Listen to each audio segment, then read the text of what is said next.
رات کے 2 بجے میری بہن دعا کے کمرے سے مجھے اس کی عجیب سی آوازیں آ رہی تھی۔ میں بڑا حیران ہوا کیونکہ وہ تو اکیلی سوتی تھی اور کسی مرد کی ہلکی ہلکی آواز بھی آ رہی تھی۔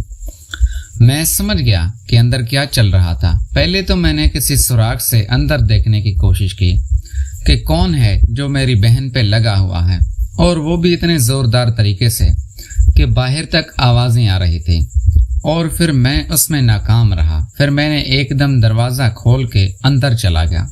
ان دونوں نے جیسا ہی مجھے دیکھا تو میرا نام عدنان ہے، میں 18 سال کا ہوں، ہم کراچی میں رہتے ہیں۔ بچپن میں ہی میری امی اور ابو کا روز جھگڑا ہوتا تھا، اس وجہ سے تنگ آ کے میری امی نے میرے ابو سے طلاق لے لی تھی۔ میری امی کا نام عائشہ ہے، وہ 40 سال کی ہوں گی، لیکن ابھی بھی وہ 30 سال کی نظر آتی ہیں کیونکہ انہوں نے اپنا بہت خیال رکھا ہوا ہے۔ جب میرے امی اور ابو کے درمیان طلاق ہوئی تھی، میں ان دنوں چھوٹا تھا۔ مجھے ان کے بارے میں خاص تو کچھ نہیں پتا کہ میری امی نے طلاق کیوں لی تھی۔ میں امی کے ساتھ رہتا تھا۔ ایک انکل تھے جو امی کو اکثر گھر چھوڑنے آتے تھے، ان کے پاس گاڑی بھی تھی، وہ کبھی کبھار ہمارے گھر آ کر بھی بیٹھتے تھے۔ اور مجھے آج بھی یاد ہے میری امی مجھے 100 روپے دے کر کہتی تھی کہ جاؤ چیز لے کے کھا کے 1 گھنٹے بعد گھر آنا۔ مجھے پہلے تو سمجھ نہیں آتا تھا کہ مجھے امی باہر کیوں بھیج دیتی ہے، مجھے غرض تھی تو بس کھیلنے سے، لیکن اب مجھے اچھی طرح پتہ چل چکا ہے کہ وہ مجھے باہر کیوں بھیجتی تھی۔ 2-3 ایسے بندے تھے جو اکثر ہمارے گھر آتے رہتے تھے، اور انہی کی مہربانیوں سے ہمارا گھر اچھا چلتا تھا۔ ان میں سے ایک انکل جو اکثر آتے تھے، ان کا نام الطاف تھا۔ وہ میرے لیے بھی کبھی کبھار گفٹ لاتے تھے اور میری امی کو اور مجھے شاپنگ بھی کرواتے تھے۔ پہلے تو وہ ایسے ہی آتے رہتے تھے، پھر کافی عرصے بعد میری امی نے ان سے شادی کر لی تھی۔ انکل الطاف کی بھی اپنی بیوی کے ساتھ نہیں بنتی تھی اور ان کی بھی شادی نہیں چلی تھی، انہوں نے بھی اپنی بیوی کو چھوڑ دیا تھا، اور ان کی ایک بیٹی تھی جو انکل کے ساتھ رہتی تھی، وہ بھی لگ بھگ میری ہم عمر تھی۔ ان کی بیٹی کا نام دعا تھا جو کہ اب میری سوتیلی بہن بن چکی تھی۔ انکل الطاف بہت امیر تھے، وہ گھر بنانے کا کام کرتے تھے، پلاٹ خریدتے تھے، گھر بناتے تھے اور پھر آگے بیچ دیتے تھے۔ میری امی اور میں انکل کے ساتھ اس گھر میں شفٹ ہو گئے تھے۔ میری امی نے میرا اچھے کالج میں داخلہ بھی کروا دیا تھا جہاں پہ امیروں کے بچے پڑھنے آتے تھے، اور ان میں سے بہت سارے میرے دوست بھی بن گئے تھے۔ میری بہن دعا بھی میرے ساتھ اسی کالج میں جاتی تھی۔ شروع میں تو بہت اچھا چلتا رہا، لیکن پھر میں نے نوٹ کیا کہ میری جو بہن ہے دعا، وہ مجھ سے چڑچڑی رہتی ہے۔ شاید اس کو میری امی کا شادی کرنا پسند نہیں آ رہا تھا۔ وہ میری امی سے بھی کوئی خاص خوش نہیں تھی، حالانکہ میری امی اس کا بہت خیال رکھتی تھی۔ امی میرا اتنا خیال نہیں رکھتی تھی جتنا اس دعا کا خیال رکھتی تھی، اور مجھے اکثر کہتی تھی کہ دعا کو تم اپنی سگی بہن سمجھنا، لیکن دعا بہت خوبصورت تھی، میری نیت اکثر اس پہ بگڑنے لگتی تھی، اور پھر میں خود کو سمجھاتا تھا کہ نہیں، ایسا نہیں۔ دعا کا اپنا الگ کمرہ تھا، میرا الگ تھا۔ امی اور میرا سوتیلا ابو ایک کمرے میں رہتے تھے۔ اب میں جوانی میں قدم رکھ چکا تھا اور دعا کی میں لینا چاہتا تھا، کیونکہ وہ میری سگی تو نہیں تھی، اور ویسے وہ تھی بھی تو خوبصورت۔ میرے گھر میں موقع بھی اچھا تھا۔ میں اب اسی طاق میں تھا کہ کب دعا سے میری بات چیت آگے بڑھے اور میں اس کا فائدہ اٹھا سکوں۔ کبھی کبھار انکل الطاف اور میری امی 10 بجے سے ہی اپنے کمرے میں چلے جاتے تھے اور کمرہ لاک کر دیتے تھے، ورنہ عام سی روٹین میں ہم سب 1 بجے تک اپنے روم میں سونے جاتے تھے۔ دعا کو یہ نہیں پتا تھا کہ امی اور ابو 10 بجے ہی کیوں اپنے کمرے میں چلے جاتے ہیں، لیکن مجھے پتا تھا کہ اندر کیا کام ہوتا ہے، کیونکہ میری امی بھی اس چیز کی شوقین تھی اور انکل الطاف بھی اسی کام میں ماہر تھے۔ جب بھی امی اور انکل الطاف اپنے کمرے میں جاتے، میں اٹھ کر دعا کے کمرے میں چلا جاتا اور اس سے ادھر ادھر کی باتیں کرتا رہتا۔ وہ مجھ سے بات نہیں کرنا چاہتی تھی، وہ اکثر مجھے کہتی تھی جائیں بھائی آپ، میں سونے لگی ہوں۔ پھر کافی عرصے بعد وہ بھی میرے ساتھ کمفرٹیبل ہو گئی، لیکن دل سے اس نے مجھے اپنا بھائی تسلیم نہیں کیا تھا۔ ایک دن ایسا ہی ہوا، میری امی اور میرے ابو کمرے میں چلے گئے، ہم دونوں نے ابھی رات کا کھانا بھی نہیں کھایا تھا۔ پتہ نہیں کبھی کبھار میرے ابو کو کیا ہو جاتا تھا، وہ باہر سے آتے ہی मेरी अम्मी का हाथ पकड़ते सीधा कमरे में ले जाते और फिर 1 घंटे बाद वापस आते। अब दुआ भी समझने लगी थी कि उनके बीच क्या होता है। आज हम दोनों ने खाना नहीं खाया था। दुआ मुझसे कहने लगी, भाई आप परेशान ना हो, इनका तो अभी ये रोज का हो गया है, ये 1 घंटे बाद ही वापस आएंगे। मैं आपके लिए खाना लगाती हूँ, आप बैठें।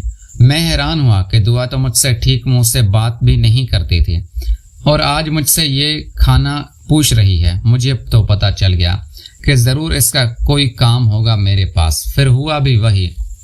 मैं जैसे ही खाने लगा वो मेरे साथ आके बैठ गई। मैंने उसको कहा, दुआ मेरे साथ खाना नहीं खाओगे? उसने कहा, नहीं भाई मैंने खाया हुआ है, आप खाएं, मुझे आपसे बहुत ज़रूरी बात करनी है। मैंने कहा, बोलो दुआ क्या बात है? वो कहने लगी, उस कॉलेज में एक लड़का था जिसमें हम दोनों बहन भाई जाते थे। वो उस लड़के को पसंद करती थी, उसका नाम अली था। वो भी काफी खाते पीते घराने से ताल्लुक रखता था और उसको तो गाड़ी भी छोड़ने आती थी। गाड़ी? मैंने कहा, अली को खाली तुम पसंद करती हो या वो भी तुम्हें पसंद करता है? तो कहने लगी, भाई हम दोनों एक दूसरे को पसंद करते हैं और हम शादी भी करना चाहते हैं। आप अम्मी और अबू से बात चलाएं ना। मैंने दिल में सोचा कि अभी तक मैंने अपना काम तो उतारा नहीं और ये दूसरे के साथ, लेकिन फिर मेरे दिमाग में एक आइडिया आया। मैंने कहा, यही अच्छा मौका है इससे अपना काम निकलवाने का। मैंने कहा, दुआ अभी तो हम पढ़ रहे हैं, तुम्हें पता है अभी कॉलेज जाते हैं, उसके बाद हम यूनिवर्सिटी में जाएंगे और तुम्हें अभी से ही शादी की पड़ गई है। अभी एक काम करो, अली के साथ ऐसे ही घूमो फिरो, पहले इसको देखो कि वो तुम्हारे साथ शादी करने के लायक है भी या नहीं। फिर दुआ कहने लगी, भाई सोचा तो मैंने भी यही था कि मैं अभी शादी नहीं करूंगी, मैं अच्छा पढ़ लिख के कुछ बनूंगी, अपने पैरों पर खड़ी होंगी। मुझे अब्बा की दौलत में से कुछ नहीं चाहिए। वो रहती तो अपने अब्बा के साथ थी, लेकिन मुझे आज पता चला कि वो अपने बाप को भी दिल से पसंद नहीं करती थी। वो अपने बाप को कसूरवार समझती थी कि उसकी माँ को उसी ने क्यों छोड़ा। फिर वो कहने लगी, असल में मुझसे गलती हो गई है, अली ने मेरा फायदा उठा लिया है और अब वो मुझसे जान छुड़वाने लगा है। तुम्हें पता है कि औरत की सबसे कीमती चीज उसकी इज्जत होती है। अब अली ने तो वो ले ली है और अब वो मुझे छोड़ देगा तो मैं कहाँ शादी करूंगी? जहां भी करूंगी उसको पता चल जाएगा कि मैं पहले ही अपना सब कुछ गवा चुकी हूँ। इसीलिए मैंने सोचा है कि अब मैं अली से शादी करूंगी, उसके बाद मैं अपनी जिंदगी बनाऊंगी। और यही मुझे मेरी बहन दुआ का वीक पॉइंट मिल गया। मैंने कहा, क्या मतलब सब कुछ कैसे कर लिया? तुम तो मेरे साथ आती जाती हो, कब तुम्हें टाइम मिला? फिर उसने कहा कि भाई वो कभी कभार ना कॉलेज के पीछे वाले पार्क में हम जाते हैं और वहां बैठ के उसने मेरे साथ कर लिया। अब दुआ रोने लगी थी, मैं उसे तसल्ली दे रहा था। मैंने कहा, अच्छा कोई बात नहीं तो खैर है, कोई मसला नहीं, इस उम्र में ऐसा हो जाता है। मैंने उससे हौसला देने के लिए बाहों में भर लिया। जैसे ही मैंने उसकी खुशबू को महसूस किया, मैं तो मदहोश होने लगा था, इतनी प्यारी खुशबू थी। दिल कर रहा था कि अभी उसको ले चलूं, लेकिन मैं मजबूर था। फिर इतने में मेरी अम्मी भी आ गई। मुझे कहने लगी, तुम लोग अभी तक सोए नहीं हो। फिर मैं अम्मी पे गुस्सा करने लगा। मैंने कहा, आपको तो सिर्फ एक काम से फुर्सत ही नहीं मिलती, आपको पता है हमने खाना भी नहीं खाया था, तो क्या हम भूखे सो जाते? फिर मेरी अम्मी कहने लगी, हाँ मैं भूल गई, असल में मेरी ही गलती है। मैंने कितनी दफा तुम्हारे बाप को समझाया है कि बच्चों के सामने नहीं ले जाया करो, अच्छा नहीं लगता है। फिर मेरी अम्मी ने कहा कि तुम रुको, मैं अभी खाना लाती हूँ। मैंने कहा, अम्मी बर्तन तुम्हारे सामने पड़े हैं, अब हम खाना खा चुके हैं, आप जाएं, जो काम अंदर कर रही थी वही करें, आप हमें छोड़ दें। और फिर दुआ वहां से उठकर अपने कमरे में चली गई। अम्मी मेरे साथ बैठ गई थी। मुझे कहने लगी, तुम्हारी बहन तुमसे क्या बातें कर रही थी? फिर मैंने अम्मी से कहा कि वो तुम लोगों के बारे में ही बता रही थी कि उन्हें नजर नहीं आते, तुम लोग दिन को ये काम शुरू हो जाते हो। फिर मेरी अम्मी कहने लगी, हाँ चलो आइंदा मैं कोशिश करूंगी इस टाइम को ये ना हो। अम्मी कहने लगी, पता नहीं 50 साल हो गए हैं अल्ताफ साहब और अभी तक इसी काम में मगन हैं जैसे वो 25 साल की हों। मैं तो रोक रोक के थक गई हूँ, मैं तो खुद भी अभी तंग आ गई हूँ, मैं उनको बर्दाश्त नहीं कर पाती हूँ। वो ये काम करते वक्त जानवर बन जाते हैं। मैं थोड़ा हैरान हुआ, मेरी अम्मी मुझसे नॉर्मल ऐसी बातें करती तो नहीं थी, आज पता नहीं क्यों कर रही थी। मैं खामोशी से बैठा रहा और फिर मेरी अम्मी कहने लगी, मैं भी तुम्हारे सामने शुरू हो जाती हूँ। फिर मैंने कहा, कोई बात नहीं अम्मी, मैं ही तो आपका बेटा हूँ, आप मुझसे अपने दिल की बात कर लिया करें। फिर वो कहने लगे, अच्छा तुम भी जाओ, जाके सो जाओ, میں جا رہی ہوں سونے۔ میں نے کہا امی کھانا تو کھا لیں۔